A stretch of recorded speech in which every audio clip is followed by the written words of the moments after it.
la saveur divine. Cette bonne nouvelle du royaume sera prêchée dans le monde entier pour servir de témoignage à toutes les nations. Alors viendra la fin.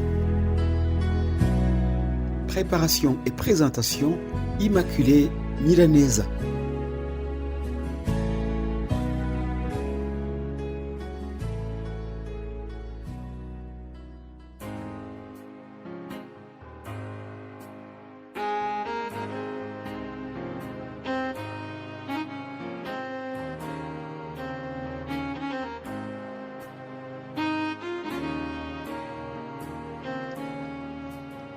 Ma très chère famille Saveur Divine et vous tous, très chères auditrices et auditeurs qui m'écoutent aujourd'hui, je vous salue chaleureusement au nom de Jésus-Christ.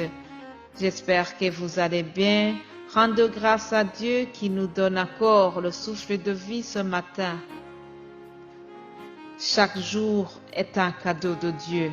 Chaque jour est une occasion de remercier le Seigneur pour la vie qu'il nous donne. Je vous invite à continuer le message que j'ai commencé hier à propos de cette dame adultère. Nous trouvons son histoire dans l'Évangile selon Jean, chapitre 8. Le nœud de cette scène, c'est un piège. On a essayé de prendre Jésus en défaut par rapport à la loi de Moïse. Mais si je rentre en profondeur de cette affaire, je me rends compte que ceux qui ont amené la dame n'ont pas réellement appliqué la loi de Moïse à 100%.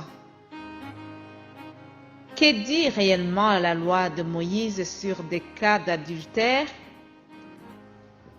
La réponse se trouve dans la parole de Dieu. Lisons Lévitique 20, 10.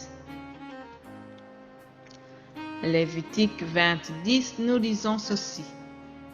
Si un homme commet adultère avec une femme mariée, s'il commet adultère avec la femme de son prochain, cet homme adultère et la femme adultère seront mis à mort. Puis nous avons l'équivalent de cette loi dans Deutéronome 22, verset 22. Si l'on surprend un homme en train de coucher avec une femme mariée, tous les deux, l'homme et la femme, seront mis à mort. Ainsi, vous ferez disparaître du milieu d'Israël la souillure qu'entraîne le mal. Voilà ce que dit la loi à propos de ça. Les bien-aimés de Dieu, dans leur contexte, la loi était ainsi. Les deux partenaires pris sur le fait devaient mourir. Or, pour revenir à notre passage de Jean 8, nous constatons que seule la femme a été amenée devant Jésus. Pourquoi est-ce que l'homme n'est pas là? Pourquoi est-ce que les accusateurs de cette dame n'ont pas amené le monsieur? Est-ce parce qu'il a réussi à s'échapper? Est-ce parce qu'on a minimisé le péché du monsieur? Il y a plusieurs hypothèses à ce propos. Tout ce que nous retenons, c'est que cette dame a bénéficié de la grâce de Dieu. Elle a eu une chance extraordinaire. Lorsqu'elle se retrouvait avec Jésus et que tous les gens qui la condamnaient étaient partis, Jésus lui dit, « Moi non plus, je ne te condamne pas. » Mais le plus important, c'est cette phrase que Jésus lui dit, « Va et ne pêche plus. » Qu'est-ce que ça nous apprend, chers amis? Ça nous apprend que Jésus ne tolère pas l'adultère. Jésus n'a pas minimisé son péché, mais tout simplement, il lui a fait grâce. Il lui a donné une autre chance. Il lui a donné l'occasion de se repentir. Il lui a manifesté beaucoup d'amour. Alors, ne négligeons pas la grâce de Dieu. Ce n'est pas parce que Jésus nous fait grâce une fois que nous devons abuser de cette grâce. Loin de là, comme disait l'apôtre Paul, que ce soit au temps de l'Ancien Testament, que ce soit au temps moderne aujourd'hui, il n'y a personne, aucun conjoint ne serait fier d'apprendre que son conjoint l'a trompé. Que ce soit dans l'Ancien Testament ou aujourd'hui, l'adultère n'est pas toléré. Le péché reste le même dans l'Ancien Testament ou aujourd'hui. Ce que nous devons faire, c'est d'éviter des relations qui nous rendent coupables.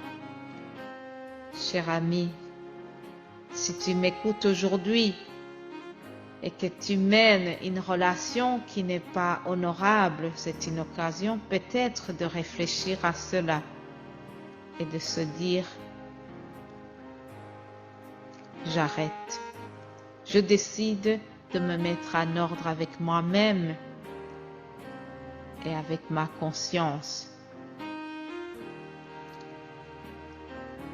Jésus te tend une invitation à se repentir. Ne rate pas cette occasion. Jésus est toujours là.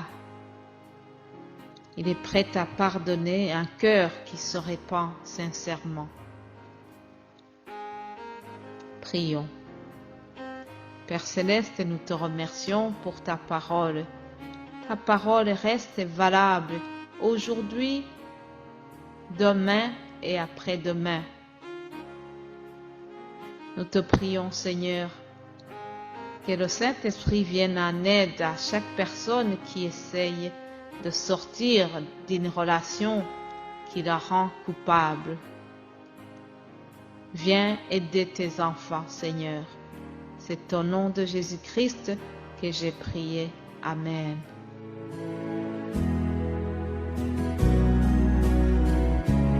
La saveur divine.